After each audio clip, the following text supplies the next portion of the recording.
สบายดีเด้อทุกคนสบายดีจากบ้านในโซทุกคนเขียนแก้เสือนี่โบแมนอย่างเนาะสักลายใหม่เลยทุกคนเพื่อมาฟังนี้เพื่อมาอีกฝั่งหนึ่งอันนี้ก็แล้วมันใส่เสือแหละมันติดเสือทุกคนลายสีดำก็เลยต้องแก้เสืออยู่บ้านมื้อนี้พวกเขาก็ที่มายิงบีนะทุกคนย้อนหวนวัยเด็กแฮวกับแป้งกับไปซื้อเข้าไปในเมืองเนาะไปซื้อหมึกบีก็คือจะเป็นวงมนเนาะผมอธิบายแล้วเขาก็จะเอานิ้วมือนี่สิจับไปสิแล้วกันเอาสองมือเนาะฝั่งนี้ก็ยิงปักยิงหมึกบีมันจะเป็นวงมนเป็นลูกแก้วภาษาไทยน่าจะเป็นลูกแก้วนะทุกคนนี่แหละเขาสิมาซอกเดินถ่ายเลยนี่เพราะว่าเหี่ยวกับมังสิมาเนาะก็สิซอกเดินยิงบีแข่งกันสมัยก่อนค่อยกับเก่งนะค่อยกับที่หนึ่งพุ่นแหละกี่โมเนี่ยเนาะเอ้าซัมซาให้ออกมาเนาะทุกคนอันนี้ก็อยู่บ้านไอโซมาเลาะเดินเลยมาเลาะซอกเดินนี่จะเป็นหลังบ้านเนาะต้นมะยมอยู่นี่ไม่น่ากินส้มกันทุกคนต้นมะยมต้นมะพร้าวน้ำแดงขึ้นมะพร้าวก่อนไม่น่าดินี่ตอนนี้ก็ตอนแรงแล้วทุกคนโอ้ยยังไม่เลยครับนี่เวลา5:01ทุกคนใกล้สิมืดมะพร้าวอยู่นี่มื้อหน้าเนาะรอเหี่ยวน่าจะปีนเก่งให้เหี่ยวขึ้นไปเอามะพร้าวเป็นเดินบ้านในโซนนี่จะอยู่หลังโดดเดียวคนเดียวเลยอยู่กลางทุ่งนาฝั่งนั้นเป็นทุ่งนาภูเขาหลังเดียวโดดเดียวเลยก็จะมีหลังหนึ่งอยู่แจพุ่นแต่ข้อหมายแบบในทุ่งนาเนี่ยบ้านในโซนอยู่กลางเป็นโดดเดียวเลยบ้านอื่นก็อยู่ขอบซอกมองยิงบีทานได้บ่นี่ต้นหมากอย่างไรต้นหมากม่วงหมากยมหมากขามทุกคนขามก็มีอยู่พุ่นเนาะอันนี้เป็นบ้านเก่าแล้วหลังแต่ไว้จอยเนาะไว้กกเราอยู่จะมีหนองอยู่ฮะหนองอยู่พุ่นหนองตอนนั้นหันตอนกบมาส่งเราตอนหูจักกันใหม่ๆประมาณ6 ปีก่อน2020ยังมีเนาะเป็นหนองอยู่นี่เป็นตูบอยู่แล้วสมัยก่อนยูทูบเบอร์ถ่ายคลิปละแวกนี่เปล่าบ้านหลังนี้แปลงใหม่เด้ทิศออกทิศแอร์เป็นไงไอ้จอยอยู่เนาะ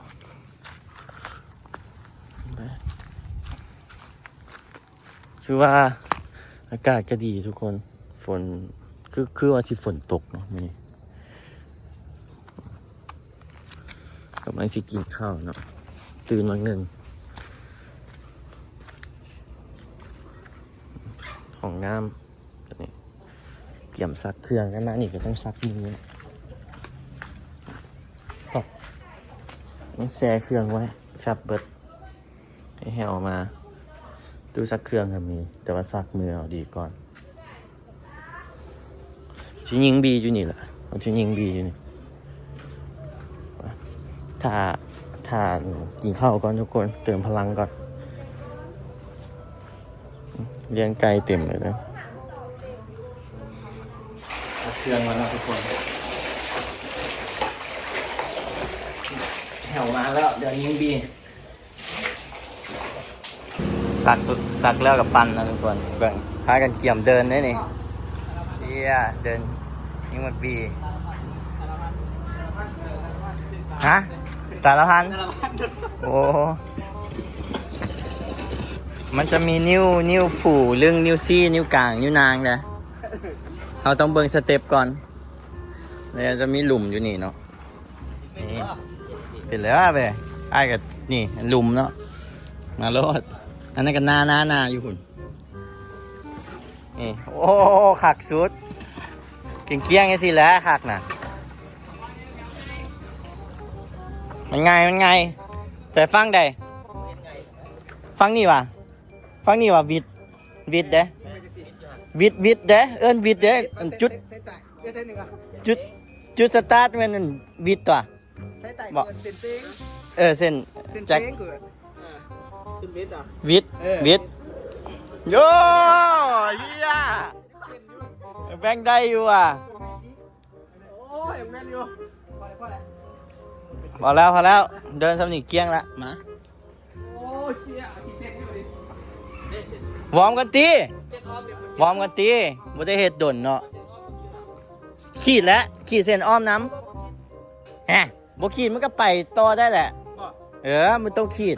โม่แหงว่าขี้ เอาออกเส้นจะตายเด้ก็หมายว่า มันจะมีกรอบกันเนาะ อ่า เล่นง่ายเนาะ ยิงกินกันนะทุกคน ผู้ใดออกเส้นแล้วตาย ผู้ใดยิงถึกแล้วก็ โอ้ยังแม่นอยู่ดิเนี่ย แล้วจิกหัวบ่แล้วก็ตายเนาะเดี๋ยวให้เฮลมาอธิบายก็บ่อยากจือสเต็ปปานใดเนี่ยแท็กซี่ออกเส้นแล้วก็ตายแล้วเว้ย เส้นใต้ อันนี้เป็นฟังสตาร์ทอยู่ฟังพี่แล้วก็จะขีดเส้น อันนี้มันจับจังซี่ผู้ใดมาแปะเส้นตัวนี้ จะได้ไปก่อนมาได้ไปสุดท้ายเนาะ แม่อันผู้ได้สูงกว่านี่ ผู้ใดสูง จังซี่ สูงกว่าได้ไปสุดท้าย ผู้ได้สูงกว่าได้ไปก่อน ผู้ใดสูงกว่าได้ไปก่อนบ่ไกลเส้นนี้ติประมาณเป็นจังซี่ ใกล้อันตุ๊ก เวลาไปไกลจะตกไปอยู่ที่โลย อยู่ที่โหลย เอ้ย ให้ไปพูดอันนี้เอาสนองหมุนแม่แม่มันต้องเอาสนองหมุนอ๋อมันก็จะเป็นแบบนี้หุ่มใหญ่พูด โอ้ยายผู้ดีมันจะไม่ม้วน ไหว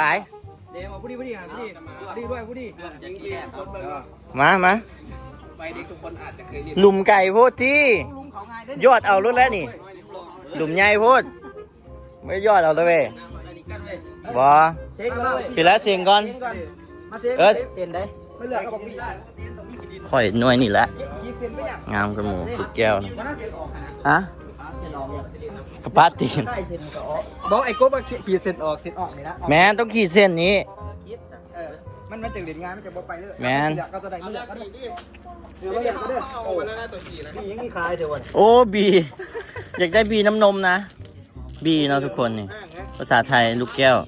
ไม่ได้30,000เลย 30 ออกขนาดน้ำดินน้ ใหญ่พูด นี่แหละเขายิงแรงได้เขายิงเดี๋ยวออกเซ็นเลย แพทย์ดีๆเด้อ โอ้ปลาในดินได้ยับโจรอะไรที่บอกว่ามันใหญ่มันขี่2 เสียงดีไปดิ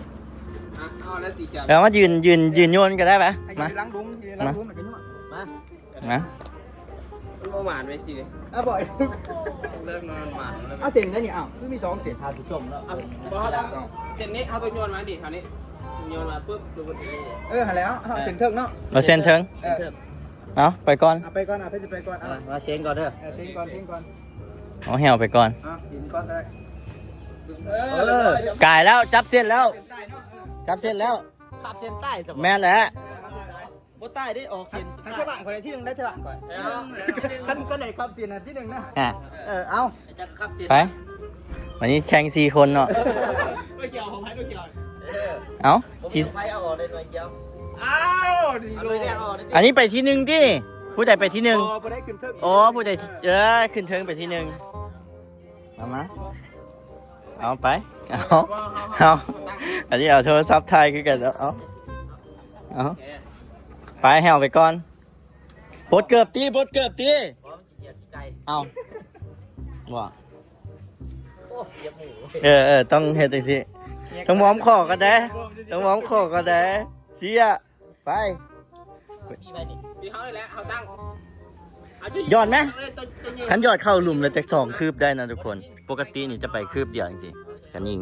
คันเข้าหลุมแล้วจะ2 คืบ เขาลุ่ม2 คืบ แมนเข้าหลุมแล้ว2 คืบอ้าย ของหายเนาะ เอาพี่ยอดเลยนี่ คันยิ่งคือจะได้ไปอีกตัวอันนี้เห็นได้ไปเองละ ไปรวยไปเอา มีจะสีได้มีจะสีได้ แม่นแหละต้องเฮ็ดจังซี่เชี่ยเขายิ่งรวยเขาโลเด็ดอ่ะ เอาบักแบงค์มันก็ได้เปรียบตัวสันไปที่รวยก็ได้เปรียบตัวสัน บอกแล้วเว้ยเฮาไปที่1เฮาได้คืบเสื้อก่อนดิมันอยู่แถวนี้เลยเหรอเคยลินอยู่วะนี่ เคยแต่ว่าโปรอยากชื่อเลย ฮอนี่คืออยู่ใกล้แหละ กลับบ้านไป สดเลยสดเกินสด ข่ายแล้ว ตัวอะไร เอา ยิ่งออกจากจะออกเส้นจะใต้ได้ ทางโน้นก่อนทีล่ะทางโน้นก่อนทางโน้นก่อน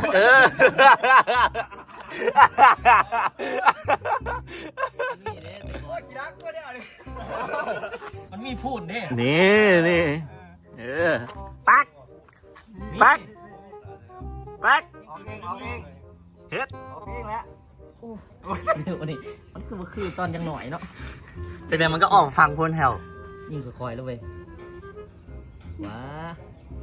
จกพี่ซิกมาอยู่นะนี่คิวมันฟุ้นกัน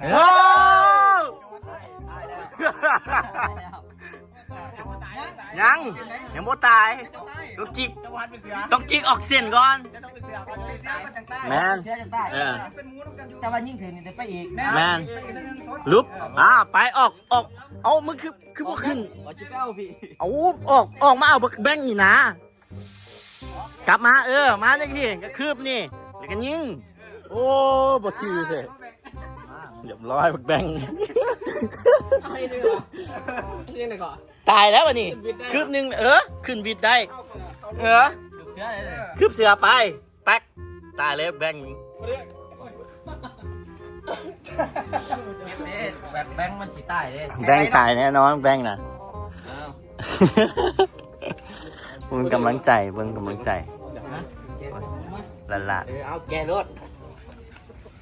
โอ้เขียนยันแทนมาถึงแล้วนะแปดแล้วนะตรงนี้เอาเลย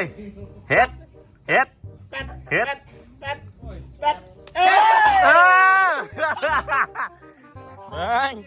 เบิ้งสโลไหมสโลบ่จื้อที่ห้ามาดูเลยปดเกือบแม่ขี้รักเว้ยปดสดโหลถ่ายแท้เป็นเสือมันตาย ยิงออกวิดเลย ฟังคุณจะเอิ้นวิดเดี๋ยวฟังอันสตาร์ทแบบคล้ายๆว่าที่เขาไปแล้วเขากับไปวิดก็ได้เป็นยิงมันไปฟังคุณเสือเรียบร้อย ผู้ใดเข้าหลุมจะเป็นเสือนะทุกคนแล้วก็สามารถคืบได้จังสิคืบจังสิมันจะมีหลุมหนึ่งเขียนยันอยู่เนาะคันเขายิงนี่เขาต้องยิงออกเส้นเขาจึงสั้นเขาจึงตายเนาะนี่คันแถวออกเส้นนี่แถวตายนะเนี่ยเคได้พี่ไปเนี่ยมาเสือคอยขึ้นนู่นแล้วโอ้เอายิงอีกบาทนึงเนี่ยสดโดนจับมันไปเองมาตายอีกน้อยหนึ่งแล้วไปอีกบาทนึงเนาะไปอีกมานี่บ้านผมรวยจะเป็นเสืออะไร รวยจะเป็นเสือนี่แท้แบงค์ตายไหมรวยเป็นเสือไรขาบเลยหย่อนเลยตายต้องการรถสองมันอันนั้นเนาะรวยประยอดตารวยโลเลยพวกเขา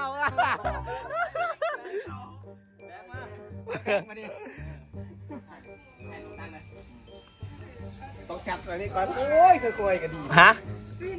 โอ้เชี่ยพวกเขาตายเด้อมึงเด้อพวกเขาตายเด้อโอ้เอาไม่ต้องคุบเด้มันก็คุบได้แล้วเมื่อกี้นี่เดี๋ยวมันเป็นเสือ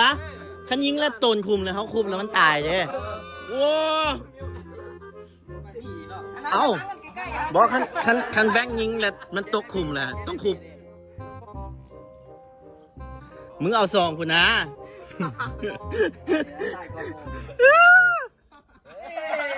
ตายชึกปุ๊บตายครับชึกปุ๊บตายปั๊บเลยเอาเงินได้เลยเอาเงินเนาะยอดไปเสือ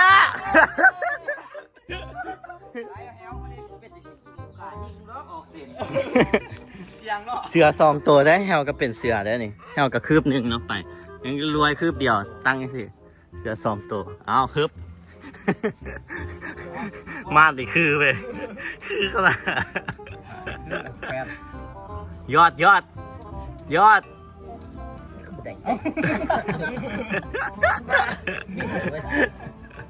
ไป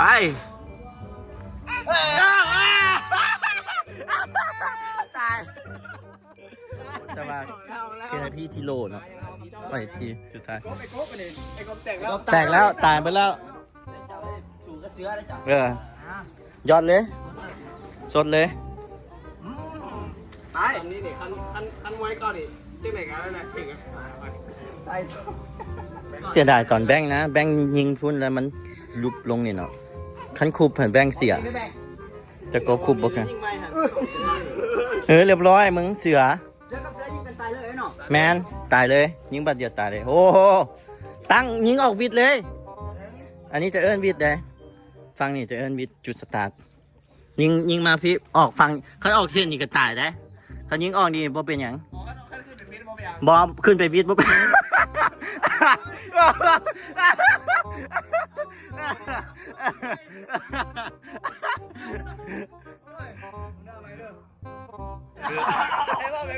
เอามายิงออกวิทย์มายิงออกวิทย์มา ตายแล้วนี่ ยิงมาออกวิทย์เอาบ่ออกวิทย์เอาบักแบงค์มีโอกาสยิงออกวิทย์แบงค์ เสือกับเสือยิงกันตายเลยเนาะ บักแบงค์ยิงออกวิทย์แล้วมันก็ได้ยิงไปอีกฟังนี่คืนจะยิง2 เทื่อจะต้องยิงแหงๆเมื่อกี้นี่อันยิงออกวิทย์ เขาคิดว่ายิงออกวิทย์ตาย บอ นี่ฟังนี่เอิ้นวิทย์เด้เอาแบงค์มึงมี2 โอกาส ถามไปถามมายิงเต็มคาราเบล นี่เฮ็ดแหงๆว่าบ่จังเลย มันถึงพี่ถึงโน่นตัวตายตัว บ่ถึก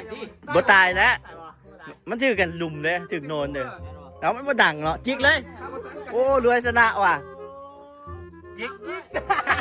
ไม่ต้องจิกไหน เอ้าว่าจีกันสีน้ำเนาะ เออ พี่เลยตายคลิปสนามเนาะบอกตายคลิปตายเว้ย พวกไทยมาเอาไม้ตาที่2มาบอสตาสตาร์ทเด้มา บางคนใหม่ เริ่มใหม่แล้วครับ นี่เอามานี่มานี่เส้นนี่เอามา ที่ต้องปลูกว่ะ เอาเสียงเนี่ยนี่ชี้อ่ะที่1ว่ะเคนไอพี่ที่1ว่ะ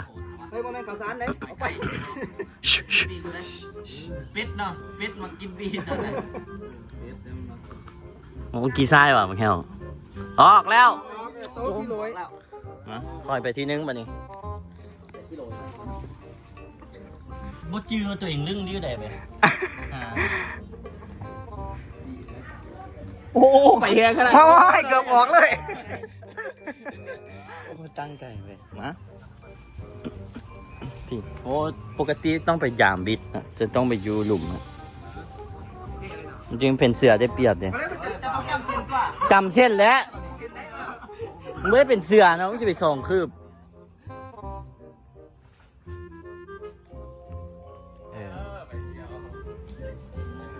อาจจะเรื่องนิ้วนางไปคือว่าเรื่องนิ้วนางเชี่ยรวยเข้ามาใกล้ไปใช่ไปแฮว สาวสองด้วย ยิงสิออกวิดบ่นี่ยิงสิออกวิดบ่ฮะ นี่ก่อนแบบไปจากตายคัดจิกปักนี่เรียบร้อยได้นี่ ออกวิทย์ ออกวิดอีกบัตรหนึ่งสลาดเว้ยสลาดเว้ย มันต้องชื่อจะมากนะนี่นะ เอามึงไม่ออกเลยว่ะเดี๋ยวตั้งการ์ดกล่องกี่โดเนาะไปบัดนี้แบงค์แตะแล้วเข้าวิดด้วยจิกกินเลย กินไหนบ่นี่ จิกเข้าวิดก็ได้ ยิงนะสุดโลเลยยังมาจำเอาด้วย เอาเกี่ยมคุบได้ข้างเข้าอันนี้นี่คุบได้เอา แน่ โอ้เฮีย ติ๊ก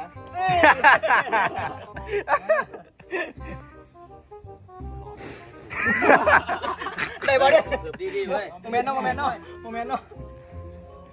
แป๊ก ความเป็นหมูไปเฮ้ยขึ้นไปออกวิทย์ไม่มีอะไรตายท้องเลยหาเอ้ย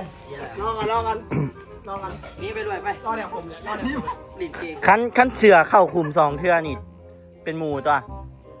แม่นบอก เสือเข้าคุม2เทื่อเป็นหมู ก็ไม่คือซ้อมหรอก บอไว้บ้าสิคืบไปเรื่อย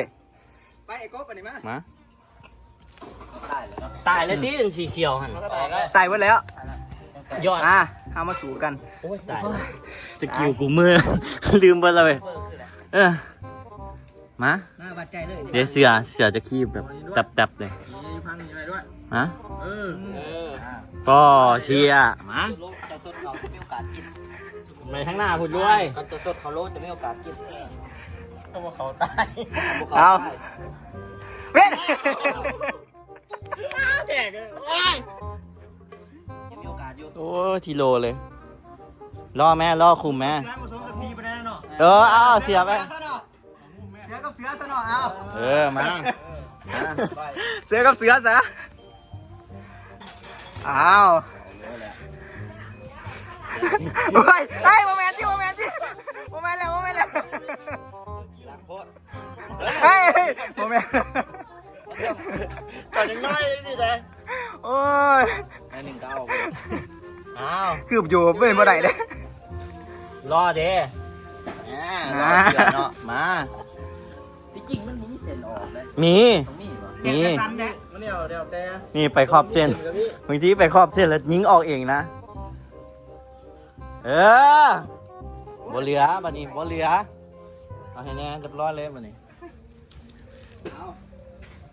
มันสิออกเซนเนี่ยมันสิออกเซน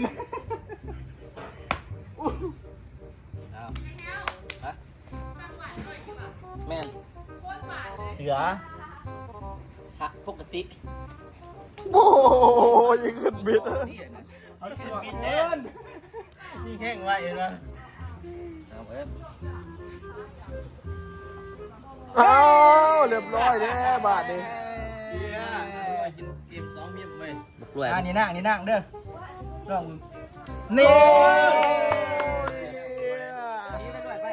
เขาลองบถ่ายกล้องมันเขาลองบถ่ายกล้องมันบอก ลองมาถ่าย เป็นน้ำเขาถ่ายกล้องดีบอก ใจกันนี้เลย เนาะมาแมนไปจบไปแล้วเนาะทุกคนแข่งเกม ตอนนี้กำลังชิมคำ6:37ทุกคนบนวิวมิดดีเนาะมิดดีทงงายืนคนเดียวโดดๆเลยบ้านไม่เจอคลิปนี้ก็ถือว่าย้อนวัยเด็กทุกคนยิ่งดียิ่งหมักดีเนาะเอิ้นหมักดีหน่วยอันกลมๆลูกแก้วภาษาลาวจะเอิ้นหมักดีก็ถือว่าคักมันบ่ได้นั่นโดดแล้วโอ้ลินล่าสุดน่าจะประถมทุกคนน่าจะ2007-2008พุ่นละสมัยก่อนทุกคน20 ปีกว่าแบบบ่ได้นั้นมือมันก็แข็งนะทุกคนยิงไปกับบ่ถึกแต่ก็ม่วนเนาะย้อนวัยเด็กเห็นภาพเก่าๆมันก็ม่วนดีทุกคนวันยุคนี้พัดมันก็มีโซเชียล